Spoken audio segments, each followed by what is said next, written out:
Les autorités américaines avaient refusé d'accorder à Algérie les autorisations nécessaires pour transporter les supporters algériens au cours de la Coupe du Monde 2026 afin de permettre aux Algériennes et aux Algériens de soutenir massivement l'équipe nationale de football qui a participé à cette édition exceptionnelle de la Coupe du Monde de football et qui a été éliminée au deuxième tour après un match très décevant face à la Suisse, mais quand même après une participation assez honorable durant le premier tour avec des matchs passionnants face à l'Autriche, face à la Jordanie et une grande défaite face à l'Argentine, mais c'était l'Argentine de Lionel Messi. La compagnie nationale Air Algérie n'a pas été autorisée et les autorités américaines ont refusé de l'autoriser à transporter ou à mettre en place ou à organiser ou à programmer des vols spéciaux pour pouvoir transporter le maximum, le plus grand nombre de supporters algériens en vue de soutenir ou de participer en force à cette Coupe du Monde en accédant au stade de football de la Coupe du Monde pour soutenir haut et fort et pour chanter à la gloire de l'Algérie et pour apporter un soutien franc et direct aux joueurs de l'équipe nationale de football. Contrairement à la Royal Air Maroc et à d'autres compagnies africaines ou arabes, Air Algérie n'a pu organiser aucun vol spécial pour la simple raison que la compagnie n'est pas autorisée à survoler le ciel américain. Et ça, personne n'a voulu en parler.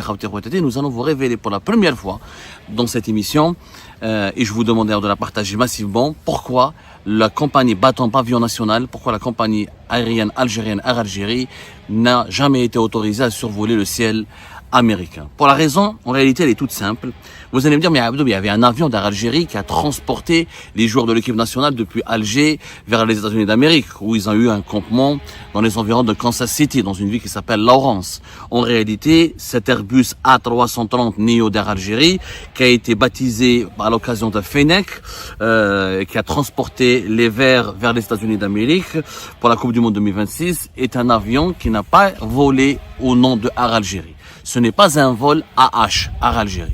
Il n'a aucune relation, ni de près, ni de loin, avec Air Algérie. C'est un avion, certes, aux couleurs d'Air Algérie, qui a été baptisé, il a été peint, il a été préparé, il a été aménagé pour, à l'occasion de la Coupe du Monde. C'est un bel appareil, les couleurs sont très vives, très séduisantes, mais ce n'est pas un vol d'Air Algérie. Ce vol qui a permis à l'équipe, qui a transporté l'équipe nationale de football vers la Coupe du Monde de 2026, c'était un vol qui a été enregistré au nom du ministère de la Défense nationale. Les autorités américaines ont reçu une demande de la part du ministère de la Défense nationale, à savoir une entité étatique, une entité gouvernementale algérienne, pour lui permettre pour permettre à cet avion algérien d'entrer dans le ciel américain et d'atterrir sur un aéroport, sur la piste d'un aéroport américain pour déposer les joueurs de l'équipe nationale de football. Ce n'était pas un vol commercial. Ce n'est pas Air Algérie qui a été autorisé par les autorités américaines. C'est un vol programmé au nom ou sous-placé sous l'égide du ministère de la Défense nationale. Pourquoi une telle situation inédite alors que les Marocains, par exemple, la Royal Air Maroc a programmé plusieurs vols spéciaux et elle continue de programmer des vols spéciaux pour transporter les supporters marocains vers les États-Unis d'Amérique pour leur permettre de rejoindre leur équipe, de rejoindre les stades du Mondial 2026 et de soutenir les Lions de l'Atlas qui jouent d'ailleurs aujourd'hui ce soir face à la France dans un quart de finale historique, inédit et très attendu. En réalité, il y a un problème, il y a un gros problème entre l'Algérie et les États-Unis d'Amérique. Air Algérie n'a jamais pu, et elle ne pourra jamais voler dans le ciel américain tant qu'il n'y a pas ce qu'on appelle un Open Sky. Un Open Sky, c'est quoi? C'est un accord aérien qui a été signé en 2007 qui a été signé en première fois entre les États-Unis d'Amérique en 2007 et les pays de l'Union européenne. Cet accord, c'est quoi? Pourquoi on parle de Open Sky? Open Sky, c'est la possibilité de permettre à n'importe quelle compagnie européenne et à n'importe quelle compagnie américaine d'organiser des vols entre les États-Unis d'Amérique et l'Europe. C'est un accord qui permet qui ouvre le ciel, c'est une libéralisation totale de l'espace aérien, qui offre la possibilité à toutes les compagnies aériennes européennes de voler vers les États-Unis d'Amérique, de choisir leur destination pour n'importe quelle ville, pour n'importe quel aéroport et vice versa, le même avantage le même privilège est offert aux compagnies américaines qui peuvent donc rallier n'importe quelle ville européenne et n'importe quel aéroport européen. Ça s'appelle Open Sky, une ouverture totale du ciel européen et du ciel américain. Avant ce genre d'accord, il y avait des accords qui permettaient, c'était des accords classiques, des accords de transport, de coopération aérienne, de transport aérien classique, qui permettaient à un nombre de compagnies limité. Par exemple, Air France, elle pouvait uniquement voler vers certaines destinations américaines précises. Il fallait que les destinations desservies par Air France, par exemple, soient consignées dans cet accord, un accord classique, et vice versa, les compagnies américaines étaient limitées, leur champ d'action était limité, et les destinations vers la France ou vers les pays membres de l'Union européenne étaient limitées.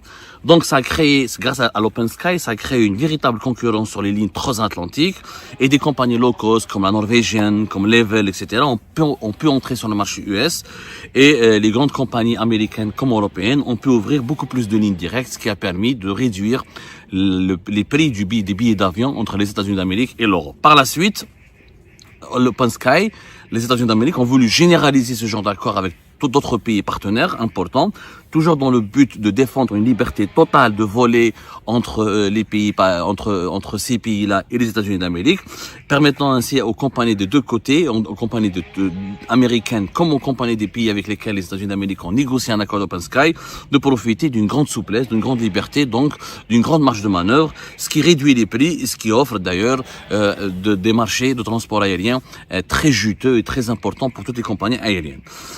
Malheureusement, l'Algérie n'a pas un accord, n'a jamais signé un accord Open Sky avec les États-Unis d'Amérique.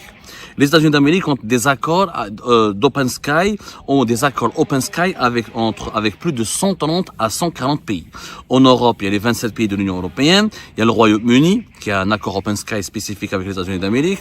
En continent américain, vous avez le Brésil, le Canada, l'Argentine, presque tous les pays d'Amérique latine et des Caraïbes ont des accords Open Sky avec les États-Unis d'Amérique. En Asie, vous avez le Japon, l'Inde, la Corée du Sud, les Émirats arabes unis, le Qatar, Singapour, etc.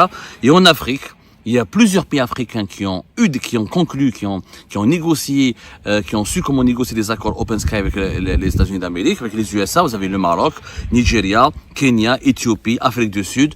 Il y a une trentaine de pays africains. Et en Océanie, vous avez l'Australie et la Nouvelle-Zélande. En résumé, cet accord Open Sky, cette format d'accord Open Sky a été élargi par les États-Unis d'Amérique avec beaucoup de pays jugés importants à travers le monde. Et l'objectif des États-Unis d'Amérique, c'est encore une fois de permettre aux compagnies américaines d'accéder facilement au marché des pays étrangers. Et en échange, les États-Unis, les autorités américaines permettent aux compagnies de ces pays partenaires d'accéder plus facilement au marché américain. C'est un accord gagnant-gagnant. Et malheureusement, entre l'Algérie et les États-Unis d'Amérique, il n'y a pas encore un accord Open Sky. Et les États-Unis d'Amérique ont posé une condition très claire. Air Algérie ne va jamais débarquer sur le marché américain, elle ne va jamais faire atterrir ses avions et ses appareils sur les pistes des aéroports américains tant que les gouvernements algériens, tant que l'Algérie n'accepte pas de signer un accord Open Sky. C'est clair, pour les Américains, il faut qu'il y ait une réciprocité.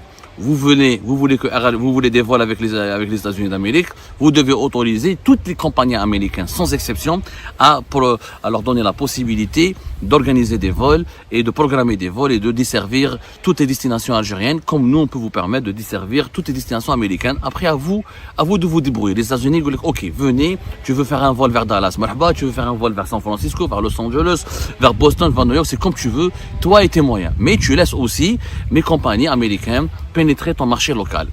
Ça s'appelle le principe de réciprocité et d'équité. Malheureusement, ça ne marche pas avec l'Algérie. Pourquoi? Parce que la politique générale de l'Algérie, elle est totalement opposée à ces accords Open Sky. L'Algérie applique une politique très protectionniste dans le transport aérien. Elle privilégie les accords bilatéraux, classiques, plutôt qu'un accord Open Sky, c'est-à-dire qu'elle veut limiter le nombre de vols et le nombre de destinations. L'Algérie a négocié uniquement Alger-New York. L'Algérie, ça ne l'intéresse pas qu'il y ait un autre vol Alger, Boston, Alger, Los Angeles, ou Atlanta, etc.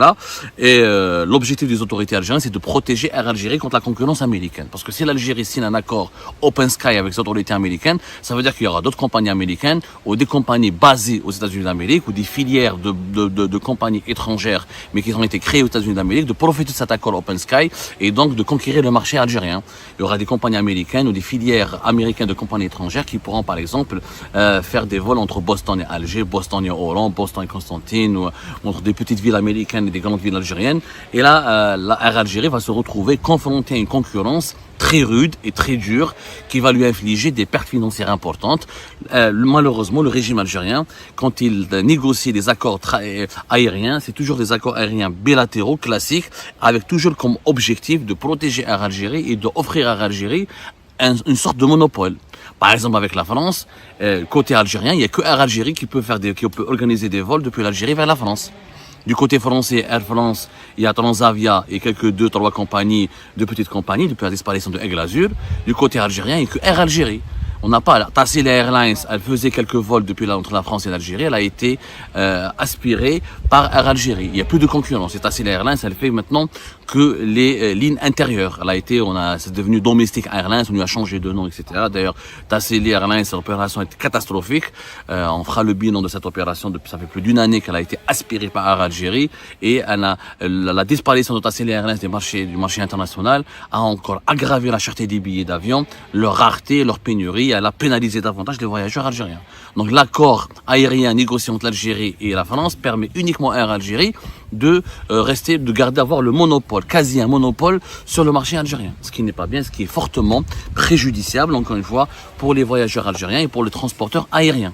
Les États-Unis, ça ne marche pas comme ça. Les États-Unis, c'est pas la France. L'Algérie ne peut pas imposer aux États-Unis d'Amérique, je veux un accord bilatéral classique et je veux qu'il y ait qu'Air Algérie qui puisse voler entre nos deux pays. C'est pas normal. Les Américains sont pas contre. Je te donne le privilège, parce que c'est un privilège. Il faut savoir que pour les Américains, pour eux, c'est un privilège qu'ils t'accordent de pouvoir voler vers les aéroports et les villes et desservir les villes américaines. Une compagnie ne rentre pas au marché américain qui veut.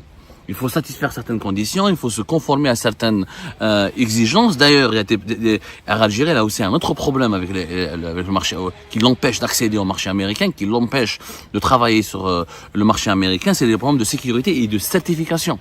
Ça, on ne le dit pas souvent à nos compatriotes, mais Air Algérie n'a jamais obtenu la certification complète de on appelle ça la FAA américaine, qui est l'équivalent de l'Agence américaine de transport aérien. Il faut une certification catégorie 1, et sans cette certification, aucune compagnie étrangère ne peut exploiter librement des vols vers les États-Unis d'Amérique selon les normes exigées. La FAA. Ça s'appelle la FAA. C'est des certifications très précises que Air Algérie n'a jamais pu obtenir. Et ça, c'est un gros problème. Donc, c'est pas une compagnie réputée sûre par les autorités américaines. Et ça, c'est un très gros problème. Ça veut dire que Air Algérie, contrairement à la Royal Air Maroc, contrairement à l'Ethiopian Airlines, contrairement à beaucoup de compagnies africaines qui maintenant commencent à s'installer sur le marché américain, n'est pas considérée comme une compagnie crédible. Et ça, c'est un problème assez grave. C'est très grave. La FAA, c'est la Federal Aviation Administration, c'est l'autorité américaine de l'aviation civile, c'est l'équivalent de la DGSA en Algérie. En réalité, en Algérie, on a l'ANAC, l'Agence nationale de l'aviation civile, l'ANAC, qui a été créée récemment depuis 2020 et qui est opérationnelle que depuis 2023 pratiquement, et qu'elle aussi, elle n'a pas pu trouver un terrain d'entente avec les autorités américaines. Il faut dire la vérité que les autorités américaines ne refusent pas, ils sont pas opposés au principe d'établir des liaisons directes avec l'Algérie. Tous les ambassadeurs américains qui étaient à Alger, les différents ambassadeurs qui étaient sur place, ont fait des réunions avec les autorités algériennes, ils ont proposé des solutions, ils ont toujours lancé le sujet, mais ils ont toujours exprimé la condition suivante: Open Sky. Nous, on veut des accords open sky, où vous ouvrez complètement votre ciel, ou c'est pas la peine. C'est des ouvertures partielles pour favoriser le monopole d'Air Algérie, le contrôle strict, les questions de souveraineté, etc. Et les États-Unis vont utiliser leur arme qui est la souveraineté. Et voilà comment nous avons perdu le marché américain, qui est un marché important. Il y a quand même, on évalue à plus de 60 000 Algériens qui vivent aux États-Unis d'Amérique.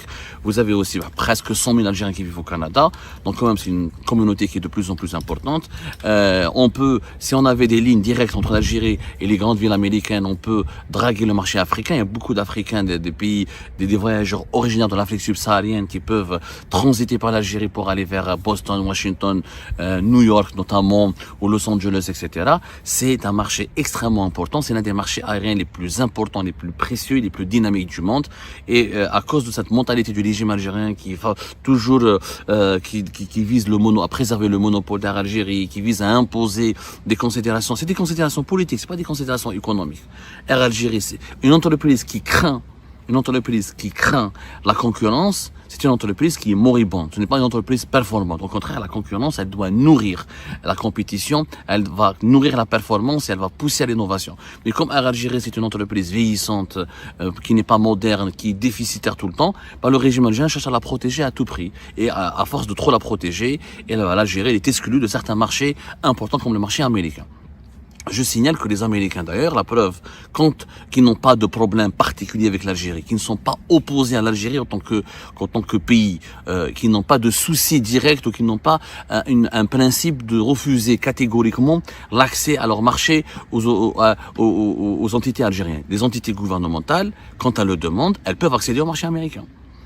Quand le gouvernement algérien veut, par exemple, quand il y a une délégation gouvernementale algérienne veut aller aux États-Unis d'Amérique, un vol gouvernemental, même s'il sera un avion d'Air Algérie, mais si ce vol il est programmé et organisé au nom d'une entité gouvernementale, et ben ce vol sera autorisé. Donc c'est pas une position fanatique, c'est juste une position pragmatique. Vous faites un accord Open Sky, bienvenue.